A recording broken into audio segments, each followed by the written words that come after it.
رب اعوذ بک من همزات الشیاطین واعوذ بک رب ان یحضرون بسم اللہ الرحمن الرحیم الحمد للہ وسلام علی عبادہ الذین اصطفیٰ ولعنۃ الدائمۃ الباقیۃ علی اعدائہم اجمعین من الآن الی قیام یوم الدین اما بعد اوصیکم نفسی بتقوی اللہ وقال علی بن ابی طالب علیہ الصلاۃ والسلام وبالسیرۃ العادلۃ یقہر المناوی۔ اس پہلے خطبے میں سب سے پہلے اپنے نفس اور آپ سب کو اللہ کے تقوی کی دعوت دیتے ہوئے اللہ کا تقوی یعنی اللہ کی طرف سے وہ قانون، قاعدہ، وہ اصول، وہ سسٹم، وہ نظام کہ جو انسان کو اپنانا چاہیے۔ بعض اوقات انسان کو ایسا لگتا ہے کہ یہ آپشن ہے کہ چاہے ہم الہی قانون کو اپنائیں یا مثلا دنیا کے۔ یہ غلط فہمی ہے ہماری۔ اللہ کے قانون کے مقابلے میں جو قانون آپشن کے طور پہ انسان لیتا ہے وہ ماں باپ کا بنایا ہوا قانون، رسومات جو آس پاس کے رسم و رواج ہوتے ہیں ان کو فالو کرتا ہے، یا بعض اوقات انسان کلچر کے بنائے ہوئے قانون کو فالو کرتا ہے۔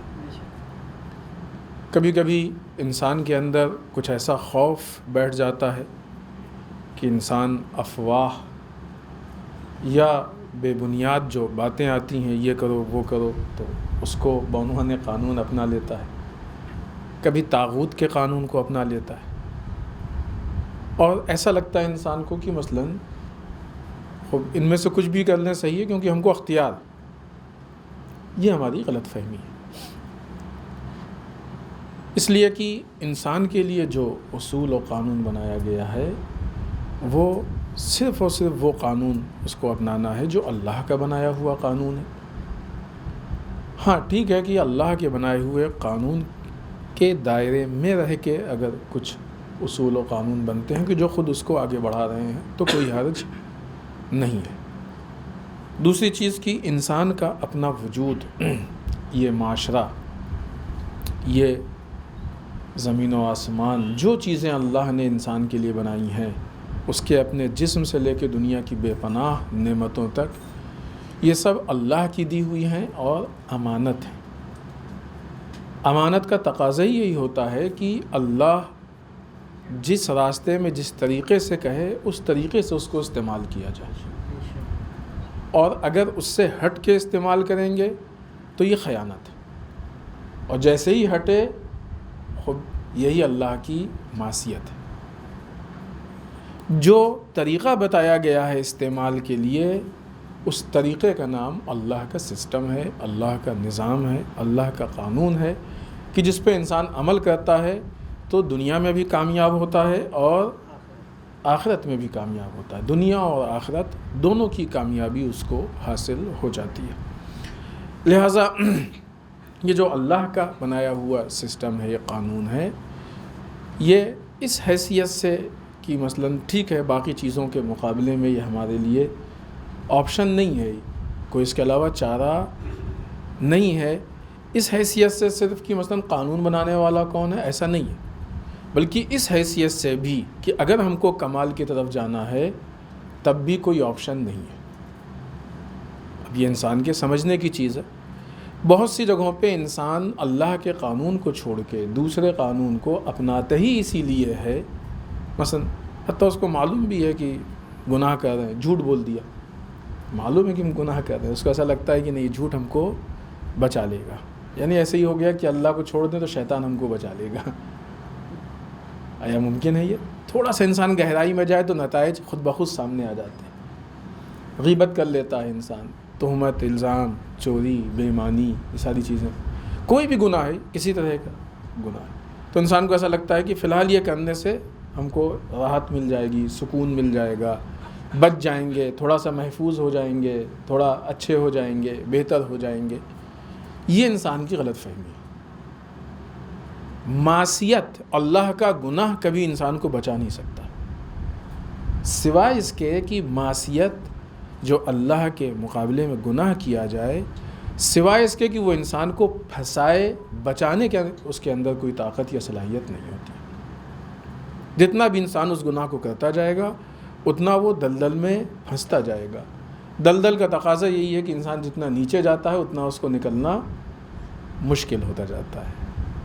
اور انسان جب کوئی گناہ کرتا ہے تو اس کو ایسا لگتا ہے کہ اب اس سے بچنے کے لیے مزید اگلا گناہ، یا تو بچنے کے لیے، یا پھر انسان کا ضمیر، انسان کا نفس مردہ ہو جاتا ہے، اور پھر اس کے بعد اس کو گناہ اور معصیت یا اطاعت میں کوئی بہت زیادہ فرق نہیں محسوس ہوتا ہے. وہ کچھ بھی کرتا جاتا ہے، اس پہ اثر نہیں پڑتا ہے. یہ ساری چیزیں انسان کو بربادی اور گمراہی کی طرف لے کے جاتی ہیں. آئیے اس کے بعد امیر المومنین مولا متقیان حضرت علی ابن ابی طالب علیہ الصلوۃ والسلام کا یہ جملہ کہ جس میں مولا ارشاد فرماتے ہیں وَبِالسِّیرَةِ الْعَادِلَةِ، وہ انسان کا کردار، وہ انسان کی رفتار، وہ طریقہ کہ جو بہترین یعنی عدالت کے، جسٹس کے مطابق ہو، انصاف کے مطابق ہو. یُقْہِرُ الْمُنَاوِی، وہ کیناور دشمن کو مغلوب کر دیتا ہے. کیناور دشمن کون ہے؟ بعض دشمن ایسے ہوتے ہیں کہ جو دل کے اندر کینہ رکھ لیتے ہیں. وقتی طور پہ اگر مثلاً ان کو ایسا لگا کہ ابھی ہم جواب نہیں دے سکتے، فی الحال ممکن نہیں ہے، طاقت زیادہ ہے آپ کی، آپ نے اپنے حق کو ثابت کر لیا، تو وہ دل میں کینہ رکھ لیتے ہیں، بغض. پھر جب ان کو موقع ملتا ہے تو بدلہ نکالتے ہیں. یہ کیناور انسان ہوتا ہے. کیناور دشمن یعنی ایسا دشمن کہ جس نے دل میں دشمنی رکھ لی ہے. اسلام یہ کہتا ہے کہ دل میں دشمنی نہ رکھے انسان. اگر کوئی چیز ایسی ہے کہ جو اختلاف ہوئی ہے، اختلاف پیدا ہوا دو لوگوں کے سامنے، تو بیٹھ کے اس کو حل کر لے یا معاف کر دے. کینہ دل میں نہ رکھے. کینہ رکھنا ایک عیب ہے، یہ اخلاقی رذائل، اخلاقی برائیوں میں سے ہے کینہ، کہ کسی کے متعلق انسان دل میں کینہ رکھے، خاص کر کے کسی مومن یا مسلمان کے متعلق کینہ رکھے، تو یہ اچھی چیز نہیں ہے. منع کرتا ہے اسلام کہ آپ کسی کے خلاف بھی دل میں کینہ نہ رکھیں. مغلوب جس کے اوپر غالب آ جائیں.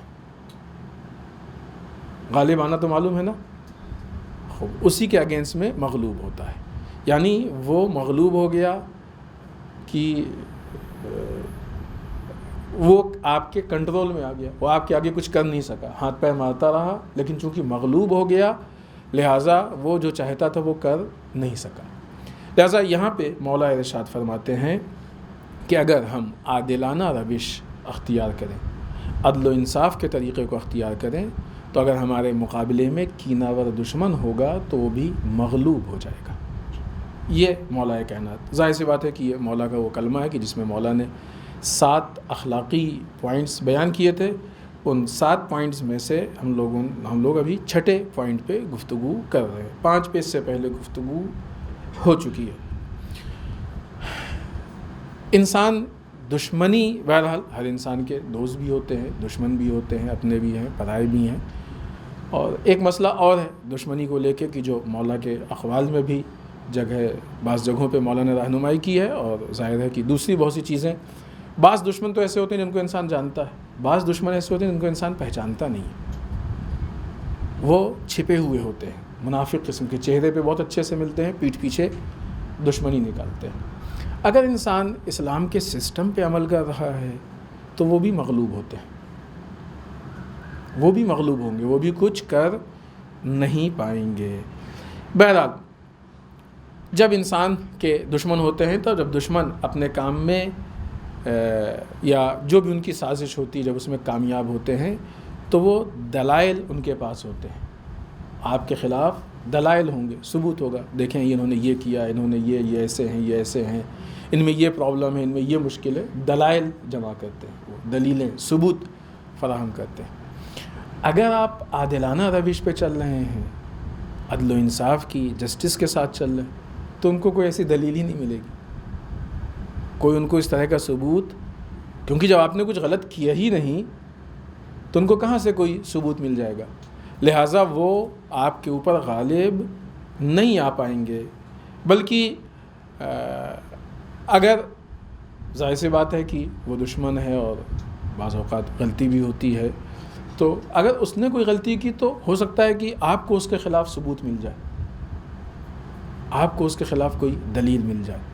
لیکن اگر آپ عدالت سے کام لے رہے ہیں تو آپ کے خلاف اس کو کوئی دلیل ثبوت نہیں ملے گا. بعض اوقات ایسا ہوتا ہے، ظاہر سی بات ہے کہ جب برائیاں بڑھتی ہیں تو کہتے ہیں نہیں اس میں شاخ ڈال نکلتی ہے. کئی مرتبہ جب لوگوں میں اختلاف ہوتا ہے اور باتیں سننے میں آتی ہیں، دیکھا جاتا ہے کہ بعض اوقات بے بنیاد باتیں اڑا دی جاتی ہیں، جھوٹ بول دیا جاتا ہے، غلط باتیں. تو اب کہیں صاحب ٹھیک ہے کہ ہم عدالت سے کام لیں گے، انصاف سے، تو ہمارے خلاف کوئی ثبوت اور وہ نہیں فراہم ہوگا، لیکن یہ جو جھوٹ ہے اس کا کیا کریں؟ تو جھوٹ میں دوام نہیں ہوتا ہے. تہمت، الزام، جھوٹ، اس کی لائف نہیں ہوتی ہے. یہ چیزیں بہت جلدی ختم ہو جانے والی ہوتی ہیں. جھوٹ کی تو یوں بھی بہت بھرپور مذمت کی گئی ہے. جھوٹ بولنے والے پہ اللہ کی لعنت ہے، جھوٹ بولنے والے کا منہ کالا ہوتا ہے. تو آپ کی دوستی دشمنی اپنی جگہ پہ، خود جھوٹ بول کے اس نے اپنے بہت ساری مصیبتوں کا انتظام تو خود کر لیا. منہ کالا ہونے کا مطلب کیا کہ وہ ذلت، رسوائی، یہ ساری چیزیں اس کو دیکھ. تو یہ اللہ کے سسٹم میں، وہ سسٹم تو سسٹم سے ہو کے ہی چیز گزرے گی، اس سے ہٹ کے نہیں گزرے گی. نظام میں اللہ کے، اللہ کی لعنت ہے جھوٹوں پہ. قرآن کہتا ہے، روایات میں ہے کہ مثلا جھوٹ بولنے والے کا منہ کالا ہوگا یعنی ذلیل ہوگا، اور بھی بہت ساری روایتیں. تو اس سے ڈرنے سے کی کوئی ضرورت نہیں ہے. بس یہ ہے کہ ہاں وقتی طور پہ ایسا لگتا ہے کہ مثلا ایک بات ہو گئی، لیکن لانگ ٹرم میں جو صحیح نتیجہ ہے وہ ملتا ہے. تو یہ چیزیں مزید اس کے لیے نقصان دہ ہوتی ہیں، یہ چیزیں مزید اس کے لیے نقصان دہ ہوتی ہیں. اس سے ہٹ کے یا اس سے آگے بڑھ کے جو لوگ عادلانہ طریقے سے، عدل و انصاف کے ذریعے سے زندگی گزارتے ہیں اور زندگی میں آگے بڑھتے ہیں، تو وہ لوگوں میں اپنا فیور کرنے والے، اپنے طرفدار زیادہ بنا لیتے ہیں. کیونکہ عدل و انصاف، لوگوں کو بھروسہ ہوتا ہے کہ انسان جو بھی کہے گا انصاف کے مطابق. خوب یہاں پہ بھی مسئلہ ایک پیش آتا ہے، چونکہ حالات ایسے بعض اوقات دیکھا یہ گیا ہے کہ جو لوگ عدل و انصاف سے کام لیتے ہیں ان کے مخالفین زیادہ ہیں، اور جو لوگ جھوٹ اور تملق اور چاپلوسی اور بہانہ، ان کے چاہنے والے زیادہ ہیں. یہاں پہ بھی ہم کو سمجھنے میں غلط فہمی ہوتی ہے. ظاہری اعتبار سے تو یہی لگتا ہے نا، مولا کائنات کے بھی دیکھیں تو دوست کم تھے، دشمن زیادہ تھے. ایسے ہی ہے نا. کیوں؟ اس لیے کہ کمال عدل تھا مولا کے اندر، اس وجہ سے.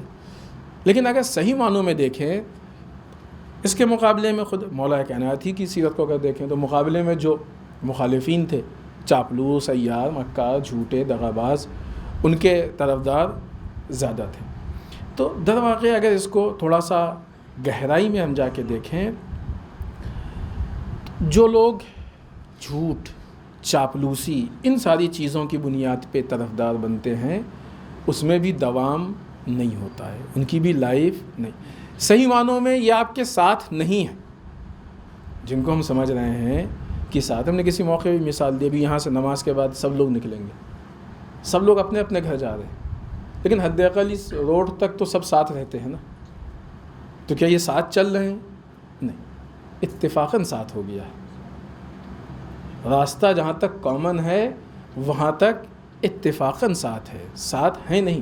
پھر جن کا راستہ مثلا اس طرف ہے ادھر مڑ جائیں گے، جن کا اس طرف ہے وہ ادھر مڑ جائیں گے، پھر وہاں تک کچھ لوگ ساتھ جائیں گے، پھر جہاں راستہ الگ ہوا. تو اتفاقاً ساتھ ہونا اور واقعی ساتھ ہونے میں فرق ہے. جو لوگ تملق، چاپلوسی، جھوٹ، فریب، ان ساری چیزوں کی بنیاد پہ ساتھ ہیں، تو وہ آپ کے ساتھ نہیں ہیں، آپ کے اس جھوٹ کے ساتھ ہیں، آپ کے فریب کے ساتھ ہے، ان کا کچھ منافع فائدہ ہے اس کے ساتھ ہے. جس دن ان کو یہ لگے گا کہ ہمارا یہ فائدہ آپ سے نہیں ہے، اس دن وہ چھوڑ دیں گے آپ کو. اسی لیے کہا جاتا ہے کہ انسان کو چاہیے کہ اپنے دوست بنائے. دوسری چیزوں دوسرے بہانوں سے اپنا ساتھی نہ بنائے، دوست بنائے۔ دوست وہ ہوتا ہے کہ جو ہر حال میں آپ کا ساتھ دے، سپورٹ کرے۔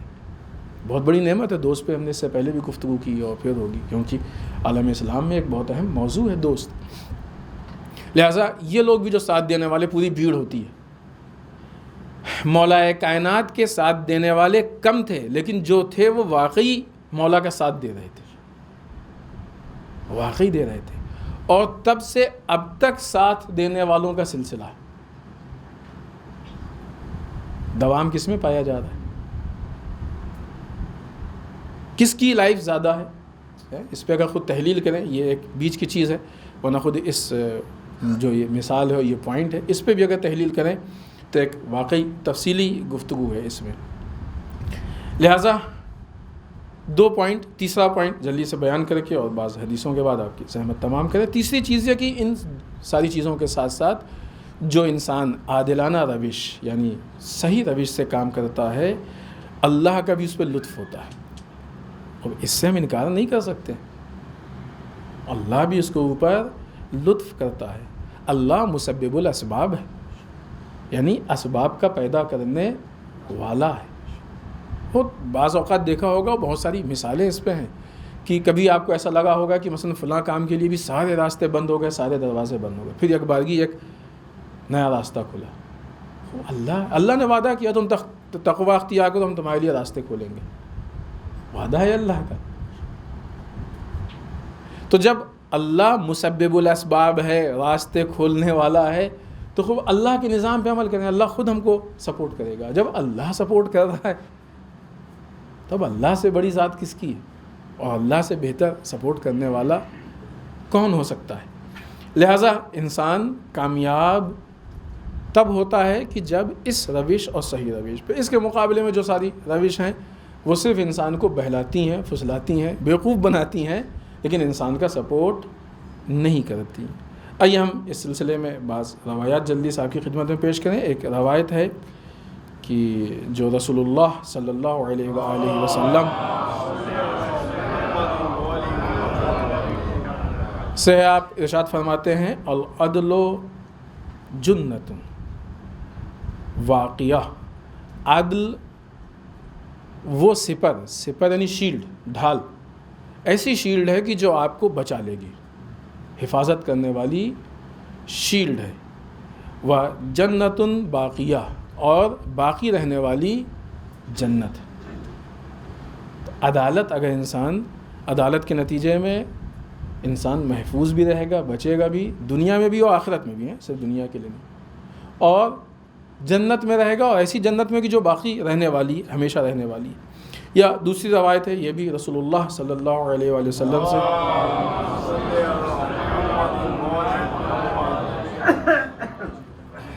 اعدل، مولا رسول فرماتے ہیں کہ عدالت کو اختیار کرو، تدم لک القدرہ، تاکہ تمہاری قدرت کو پائیدار کرے۔ جو تمہیں طاقت ملی ہے، جو پاور ملتا ہے، تو انسان مشکل تبھی ہوتی ہے نا جب انسان کو طاقت ملتی ہے، پاور ملتا ہے۔ اگر وہ ہضم کر لے جاتا ہے تو اس کے اندر انکساری آتی ہے، ہضم نہیں کر پاتا ہے تو اس کے اندر تکبر آتا ہے، اور جب تکبر آتا ہے اور قدرت، یہ ساری چیزیں جمع ہوتی ہیں، تو پھر وہ ظلم کرنا شروع کر دیتا ہے۔ ایسے ہی ہوتا ہے نا، پاور کے مس یوز کا نام ظلم ہے، اور پاور کے صحیح استعمال کا نام عدل۔ رسول فرماتے ہیں کہ تم عدالت سے کام لو۔ جو پاور اللہ نے دیا ہے نا، اس پاور کا کیا، اللہ کا دیا ہوا ہے نا، یہ سب سے پہلے طے ہو کہ دیا کس نے۔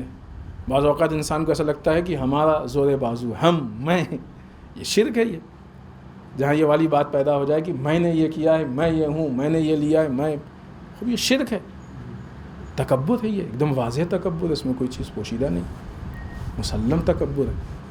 تو اب اگر انسان کے اندر یہ تکبر پیدا ہو گیا کہ میں یہ ہوں، میں نے یہ کیا ہے، میں ایسے ہوں، میں ایسے ہوں، میں، تو اس وقت تکبر ہے، وہ اللہ کے راستے سے ہٹ رہا ہے، شرک، لامحالہ وہ ظلم تک جائے گا۔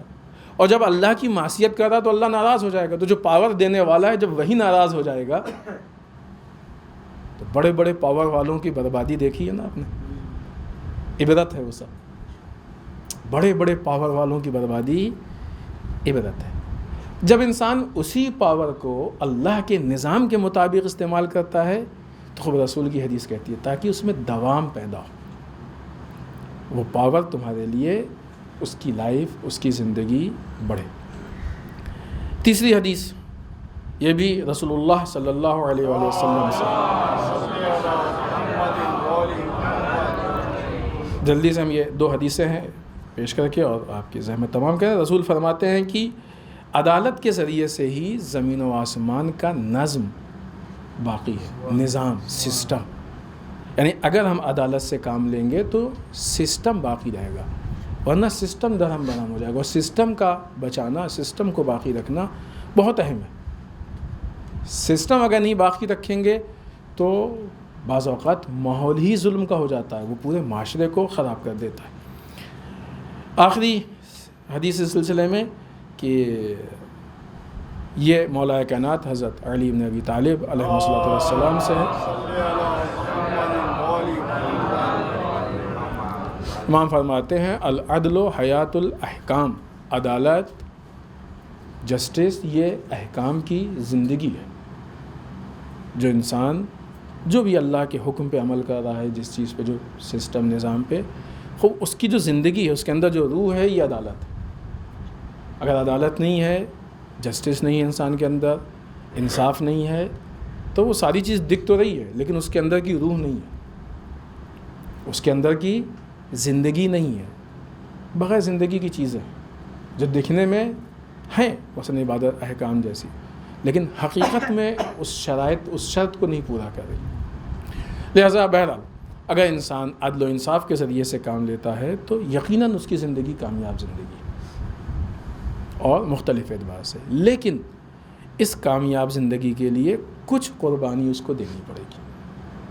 یہ ذہنی اعتبار سے آمادہ رہیں، یہ نہیں کہ مثلا عدالت سے کام لیا، قربانی راستے میں لیجیے صاحب، ہم سے تو یہ بتایا گیا تھا، فلاں نے تو یہ بتایا تھا، ابھی تو یہاں آ کے پھنسا دیا ہم کو، نہیں۔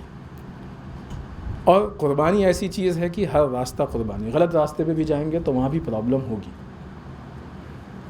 وہاں پہ بھی بغیر پرابلم کے نمرود بھی نمرود نہیں بنا تھا، شداد بھی شداد نہیں بنا تھا۔ پرابلمس آج کے بھی جتنے بڑے بڑے، ان کو بھی پرابلم ہوتی ہے۔ بس عقل مندی یہ ہے کہ انسان صحیح راستوں کی پرابلم کو فیس کرے، نہ کہ غلط راستوں۔ قربانی بھی دے رہے ہیں اور راستہ بھی غلط ہے، کون سی عقل مندی؟ حماقت ہے انسان کی کہ انسان قربانی بھی دے اور اس کے بعد ایسی چیز کو اپنائے کہ جو اس کو برباد کر رہی ہے، ضائع کر رہی ہے۔ اس راستے میں قربانی دے جو انسان کو باقی رکھنے والی چیز۔ بسم اللہ الرحمن الرحیم، انا اعطیناک الکوثر فصل لربک وانحر انا شانئک ھو الابتر۔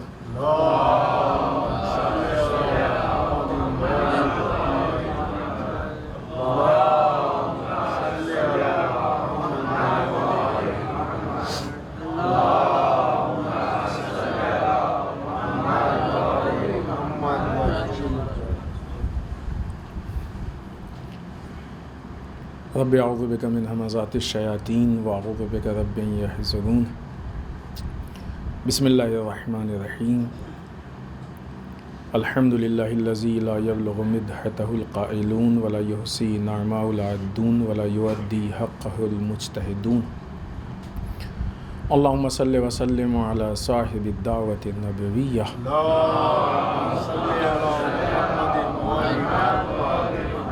وصولة الحیدریہ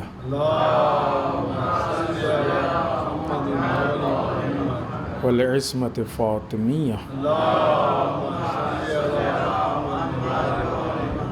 والحلم الحسنیہ والشجاعة الحسینیہ والعبادة السجادیہ والآثار الباقیہ والمأثر الجعفریہ والعلوم الکاظمیہ والرضاء الرضویہ والجود التقویہ محمد وآل محمد والنقاوة النقوية اللهم صل على محمد وآل محمد والهيبة العسكرية اللهم صل على محمد وآل محمد والغيبة الإلهية اللهم صل على محمد وآل محمد واللعنة الدائمة الباقية على أعدائهم أجمعين من الآن إلى قيام يوم الدين اما بعد. اس ہفتے کے مناسبات میں اگرچہ کافی مناسبتیں ایک ایک کر کے انشاءاللہ. سب سے پہلی مناسبت پانچویں امام امام محمد باقر علیہ السلام کے شہادت کی تاریخ ہے. امام کی شہادت کے موقع پہ ایک جملہ ہم آپ کی خدمت میں پیش کریں جو کہ امام کا درس ہے ہم سب کے لیے. امام فرماتے ہیں استشر فی امرک الذین یخشون اللہ. اسلام میں مشورے کو بہت اہمیت دی گئی ہے. یعنی جب انسان کوئی کام کرے تو اس کو چاہیے کہ مومنین سے مشورہ کر لے. البتہ وہ لوگ کہ جو اس کام کے ماہر ہوں. ہر ایک سے مشورہ نہ کرے ہے نا. مثلا میڈیکل والا مسئلہ مشورہ کس سے کریں گے؟ کہ جو میڈیکل سائنس میں ہوگا. ایجوکیشن والا مشورہ کس سے کریں گے؟ جو ایجوکیشن کی لائن میں ہوگا. جو بھی مشورہ ہو مثلا جو فیلڈ ہے فزکس کا فزکس والے سے, کیمسٹری کا, فیلڈ چینج کر کے کریں گے تو حماقت ہے, کوئی فائدہ نہیں ہوگا بلکہ نقصان ہو سکتا ہے ممکن. تو مشورے کی بڑی اہمیت ہے. اور دوسری طرف سے بھی بتایا گیا کہ اللہ بعض اوقات مومنین کے زبان سے لوگوں کے لیے حق کو پہنچا دیتا ہے یا راستے کو دکھا دیتا ہے. تو بہت اہمیت ہے. مشورہ اچھی چیز ہے. کچھ چیزیں ایسی ہیں کہ جس سے ہم کو مشورہ کرنا ہے اس کے اندر بیسک شرائط میں ہونی چاہیے. یہ تو ہر ایک میں ہونی چاہیے. باقی وہ فیلڈ والا وہ ساری چیزیں اپنی جگہ پہ ہیں, لیکن کچھ شرطیں بیسک طور پہ ہونی چاہیے. وہ الگ الگ شرطیں روایات میں بیان کی گئی ہیں کہ مثلا بزدل نہ ہو, شجاع ہو, کنجوس نہ ہو. آپ کنجوس سے مشورہ کریں گے تو ہمیشہ آپ کو جہاں پیسہ خرچ کرنا ہوگا وہاں بھی کنجوسی ہی بتائے گا. بزدل سے کریں گے تو ہمیشہ بھاگنے ہی کا راستہ بتائے گا. تو کچھ چیزیں بیسک. اسی میں سے ایک بہت اہم چیز جو سب سے بنیادی چیز ہے اس کی طرف امام اشارہ کر رہے ہیں. استشر فی امرک الذین یخشون اللہ. اپنے کام میں اس سے مشورہ لو کہ جو اللہ سے ڈرتا ہو, جس کے ہاں اللہ کا خوف پایا جاتا ہو, خشیت پائی جاتی ہو. یہ ہم نے اس سے پہلے بھی عرض کیا کہ یہ خوف وہ اردو والا خوف نہیں ہے, یہ پورا ایک مفہوم ہے, اس پہ گفتگو ہو چکی ہے. تو جس کے اندر اللہ کا خوف ہو, ظاہر سی بات ہے اس کی پہچان اسی سے ہے کہ اس کے اندر اطاعت کتنی ہے اور معصیت کتنی. کھلا کھلا گناہ کر رہا ہے اگر ایک انسان تو وہ اس لائق نہیں کہ اس سے مشورہ لیا جائے, کیونکہ اس کے ہاں اللہ کا خوف نہیں پایا جا رہا ہے. اس سے مشورہ لیں کہ جس کے اندر ایمان ہو, تقویٰ ہو, اللہ کی جتنا زیادہ اللہ سے نزدیک ہوگا اتنا اچھا آپ کو مشورہ دے گا, ساری شرطوں کے ساتھ بیلنس کر کے. یہ امام کا ایک قول یا یوں کہا جائے کہ ایک نصیحت ہے جو ہم لوگوں کے لیے ہے. یہاں پہ ہم ایک پوائنٹ عرض کر کے آگے بڑھیں گے کہ ائمہ کو ہم صرف اس نگاہ سے نہ دیکھیں کہ ائمہ نے ہم کو نماز و روزے کے لیے دعوت دی ہے, حج اور زکوٰۃ, یہ ساری چیزیں. ائمہ نے ہم کو پوری زندگی گزارنے کا طریقہ بھی بتایا ہے اور گزار کے دکھائی بھی ہے. کلمات قصارہ میں دیکھیں ہماری سوشل لائف کے ایک سے ایک اہم سے اہم مسائل جو ہم لوگ خود گفتگو کر رہے ہیں. اس کے علاوہ نہج البلاغہ بھری پڑی انہی سب چیزوں سے. تو ذرا سا ہم لوگ ان ساری چیزوں کو اپنانے کی کوشش کریں تو ہماری زندگی کی روش تبدیل ہو جائے گی اور بہترین زندگی, کامیاب ترین زندگی ہماری انشاءاللہ ہوگی. دوسری مناسبت اس ہفتے کی علیہ السلام کی ایک اہم قربانی حضرت مسلم بن عقیل علیہ الصلوۃ والسلام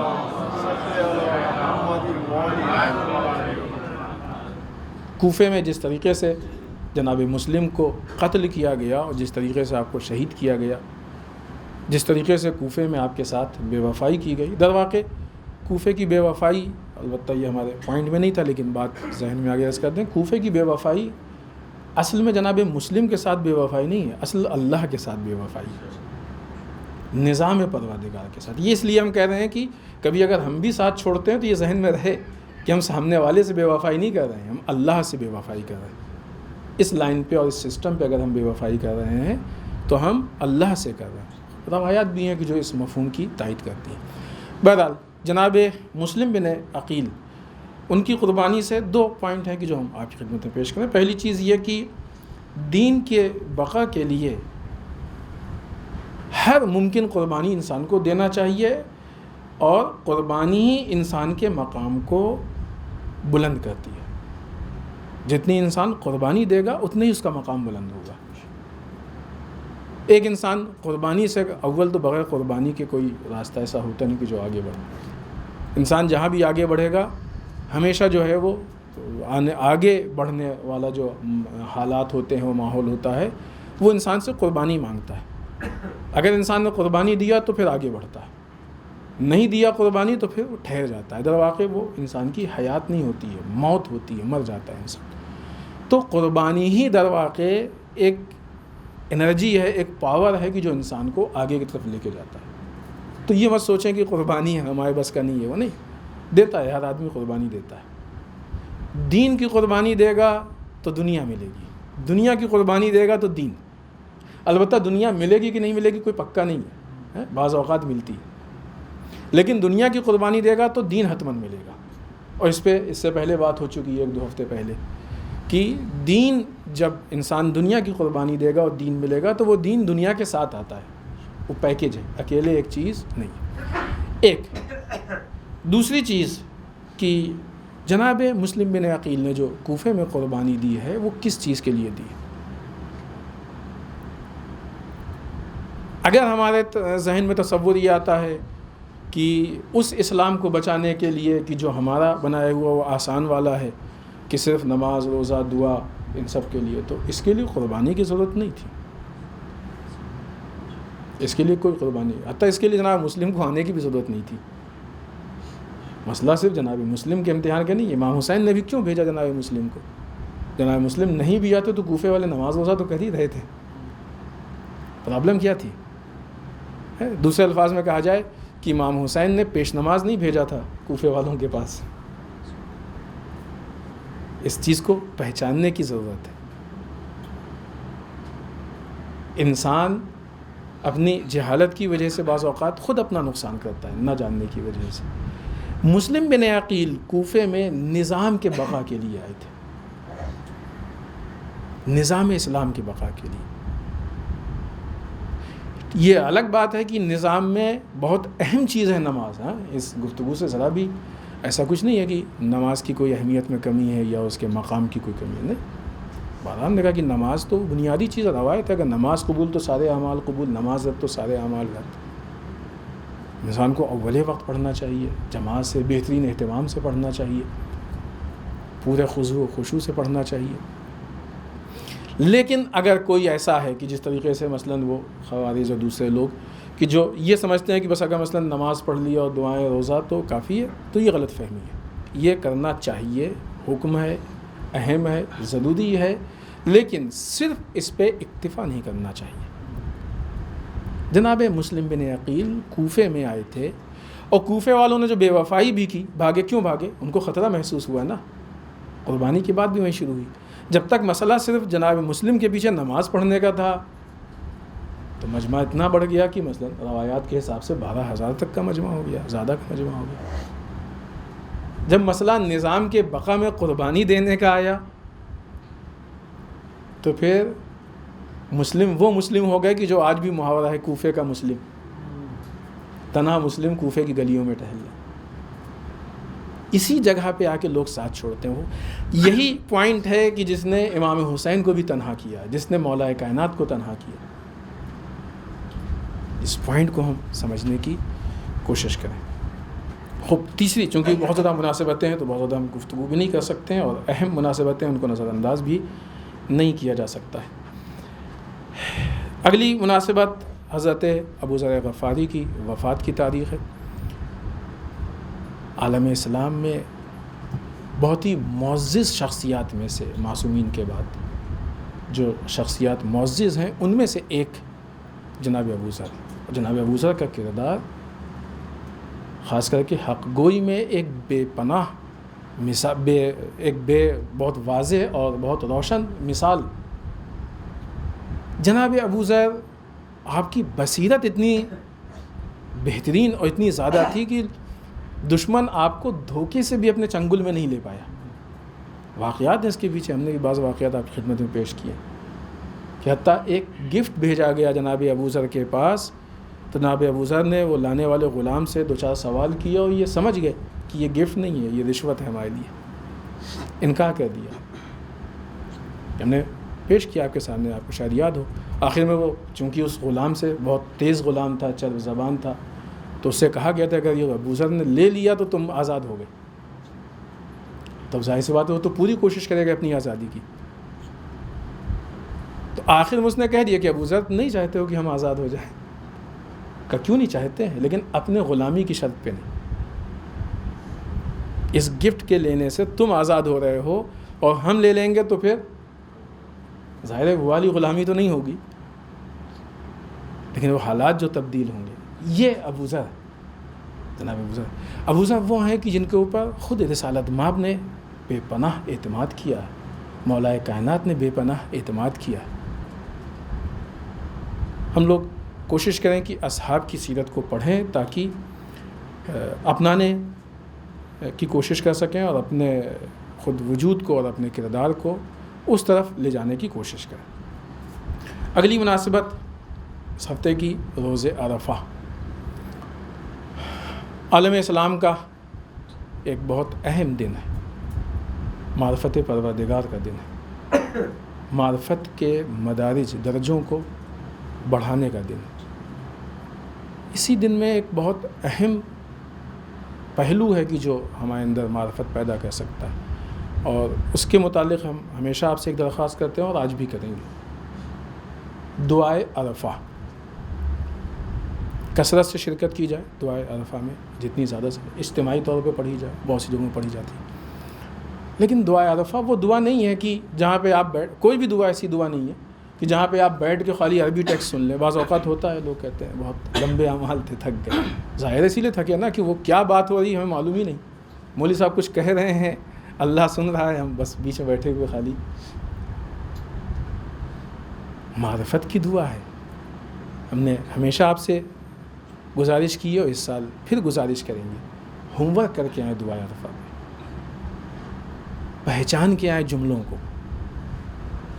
دعائے عرفہ اس عظیم دعا کا نام ہے کہ جس کے اندر بہت ہی بلند مقام کے عرفانی اور عقیدتی مضامین موجود ہیں. دعائے عرفہ اس دعا کا نام ہے کہ جس میں بہت زیادہ باعظمت تعلیمات موجود ہے عالم اسلام کی.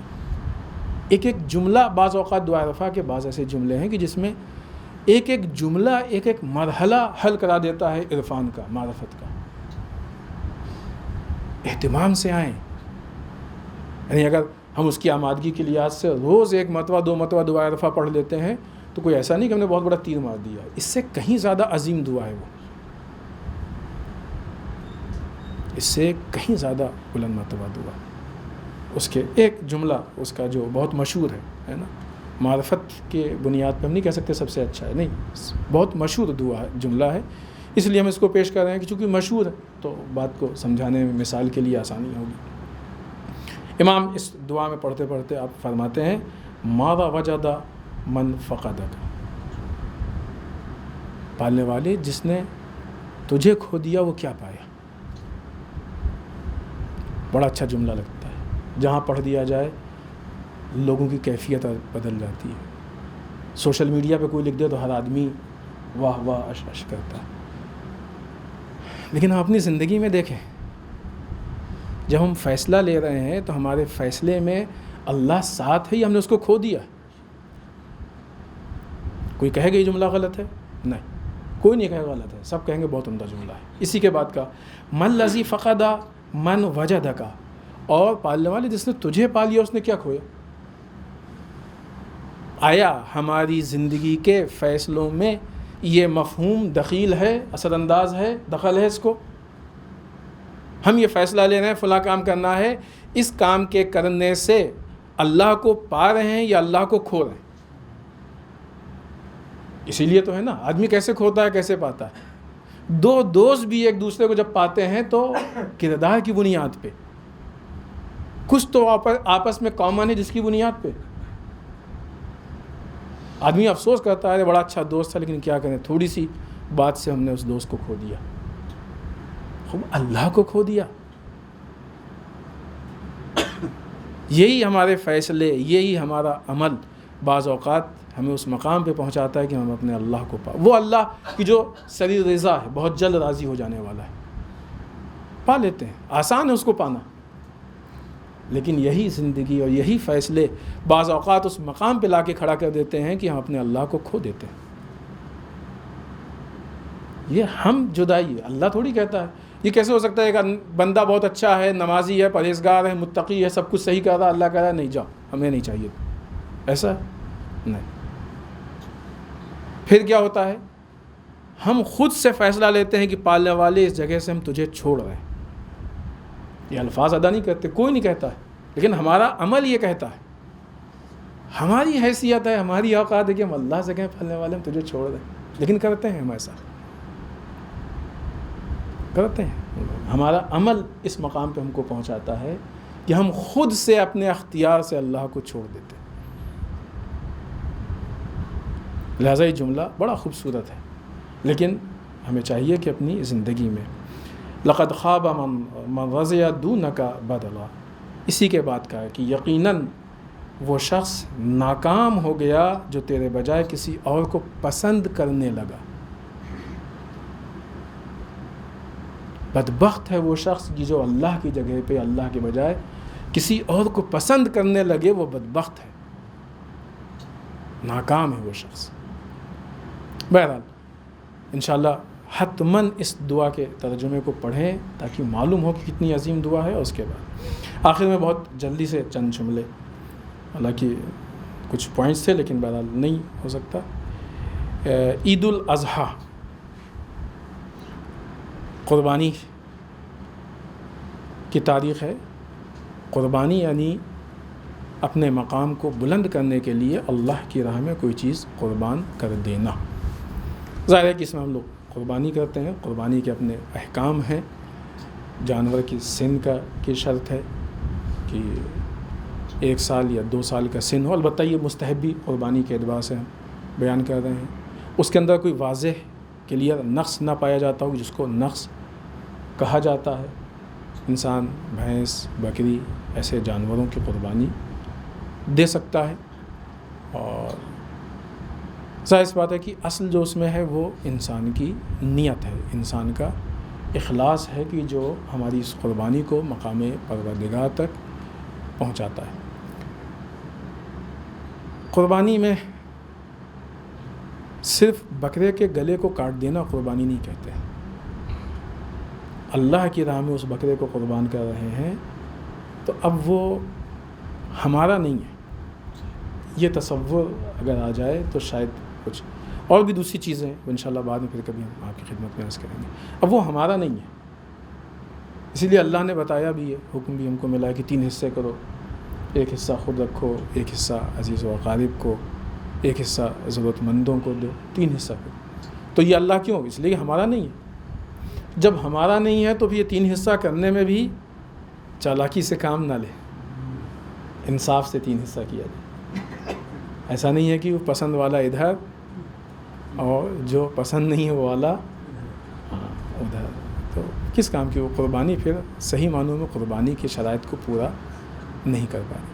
آخر میں بارگاہ پروردگار میں دعا کرتے ہیں پالنے والے ہم سب کو اعمال صالحہ کی توفیق عنایت فرمائے، بار اللہ اعمال قبیحہ سے محفوظ رکھے، پالنے والے ہمارے گناہوں کو بخش دے، بار اللہ ہمارے مرحومین کو بخش دے، پالنے والے اسلام و مسلمین کی حفاظت فرمائے، بار اللہ دشمنان اسلام کو نیست و نابود کر دے، بار اللہ ہمارے علماء کا سایہ ہمارے سروں پہ باقی رکھے، بار اللہ رہبر و مراجع کو طول عمر عنایت فرمائے، بار اللہ ہمارے امام کے ظہور میں تعجیل فرمائے، ہمیں ان کے اعوان و انصار میں شریک ہونے کی توفیق عنایت فرمائے۔ ربنا تقبل منا انک انت السمیع العلیم بسم اللہ الرحمن الرحیم قل هو اللہ احد اللہ الصمد لم یلد ولم یولد ولم یکن له کفوا احد